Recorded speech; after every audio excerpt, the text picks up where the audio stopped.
should be someplace in here. And Judy has a pretty good angles of showing you where the angles are with that field, with the visual fields in the PDF that she has. And you would do the same, and then you would switch eyes and see. What you'll see with somebody, what will we see with somebody with left neglect? So yeah, they're not going to see, or even farther over there. If I bring in here, they'll see nothing, nothing, nothing, nothing, nothing now.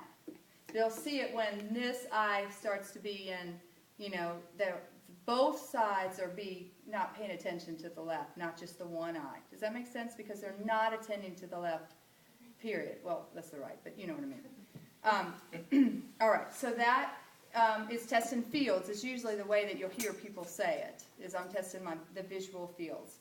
And you want to think about like a clock because there'll be patches. Like if there's one little area that's not, if you think of the whole space, then there just might be just one little area down here that they don't see, but they see everything else. Or maybe it's this section here, but they see everything else. So just, you know, you want to kind of get an idea of where that is along the way. Okay.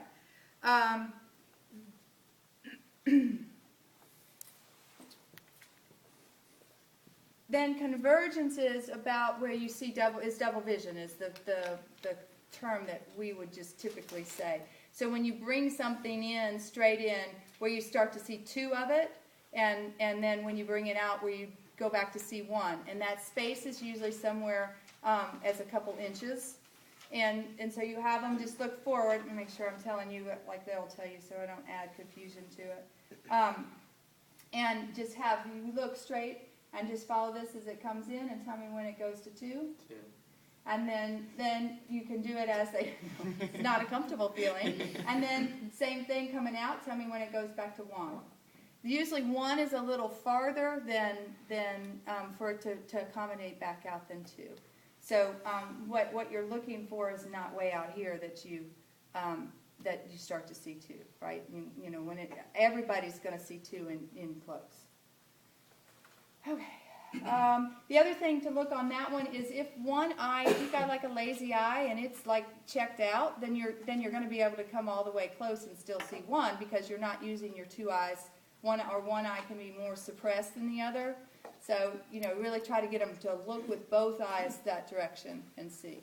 At that point, it'd be a motor, wouldn't it? Wouldn't that be a motor issue? If it wouldn't be, if one was if it not comes in and kind of kicks out, or if it hangs out. Yeah, yes, but or nerve can. I mean, sometimes it can be a nerve issue causing the motor issue, but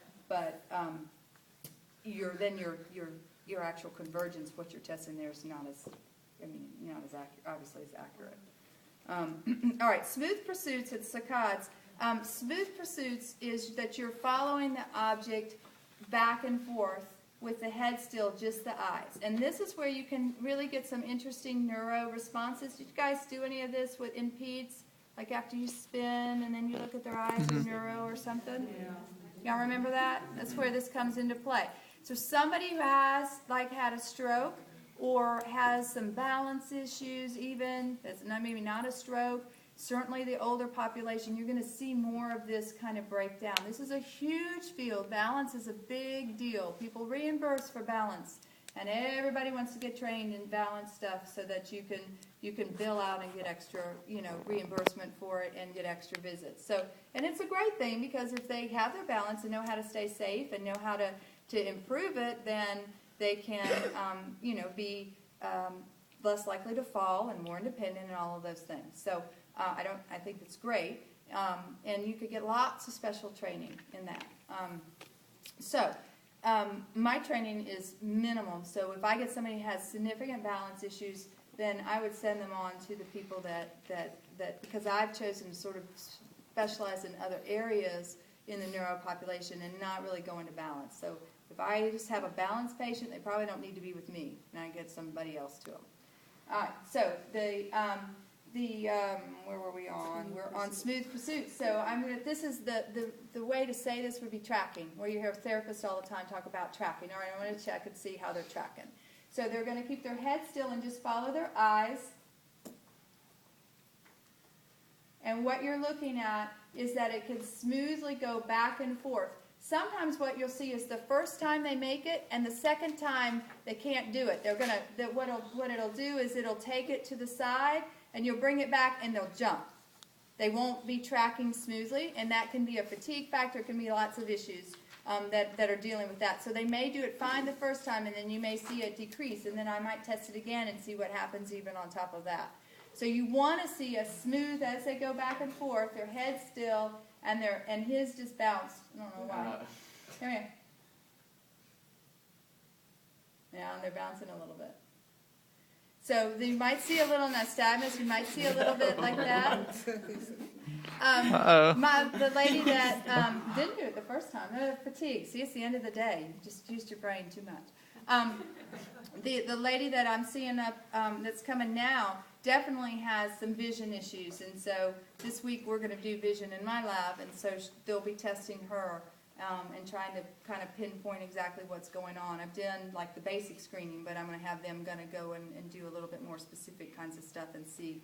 She doesn't have field cuts or anything, but she's definitely got a nystagmus in there, and she doesn't smoothly track, and with her smooth pursuits, that she also has a problem with her saccades, which is what I'm going to test now. So that is smooth pursuits. When do we need to be able to do that, to look back and forth? Driving environment.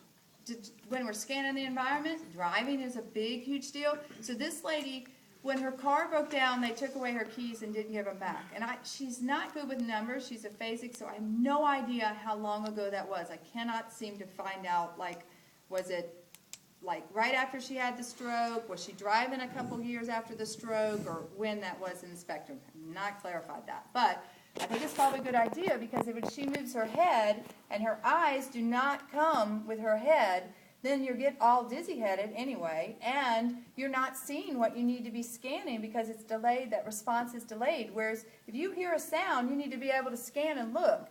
And if you turn your head and your eyes are still over there, that split-second delay might be enough to cause you problems, right, safety-wise. So I think it's probably good she's not driving. Not that I've really delved into that with her, because I want her to still keep coming and not be mad at me for, a lot of people, driving is a big, hairy deal. I mean, a big deal. And so you have to be realistic, but you don't have to, just like Jan, when she clarified, she didn't put it in the lady's face that she had the wrong muscle, right? She just was like, oh, this muscle right here?